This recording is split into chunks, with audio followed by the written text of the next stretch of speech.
सांग मैंने आपण जमीक जानी आम ओडिया आम पखाड़ भारी बढ़िया पखाड़ सहित आम जहाँ भी हो चल दिंती जमीक पोईशाग पोईशाग को आम भाजिकी खाई था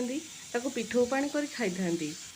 आज आम ठीक से किसी पोईपत्र को चुना चुना कर काटिकी नहीं जाइए आए किसी सजन शाग को नहीं जाइए पोईशाग को आग भल भाव धोईदे चुना चुना कर काटी टी नालुआ नालुआ लगे से मुझे कखारू को काटिकी आग भाजी दूसरी कखारू टी दरदरा सीझा हो सारापर से पोईशाग को पकईदेवा कखारू सहित भल भाव भाजीदेवा जमीक पोईशाग देहर नालुआ अंश कटिज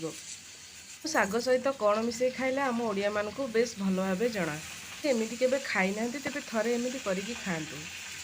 आ शाग सब बेले गरम थी बेले खाइले ही भल लगे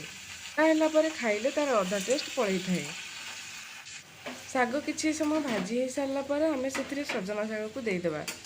सजना शाग सीझापी बहुत कम समय नहीं थाए कारण यहाँ बेसी सीझेले यहाँ राइगिणिया लगे आम ए सजना शाग को 2-3 मिनट एमती एपट सेपट कर घाटीदेवा तापर आमर शाग प्रस्तुत हुई पखाड़ सहित एमती शाग मिलगले सकाळु किसी खोजा पड़ेनि।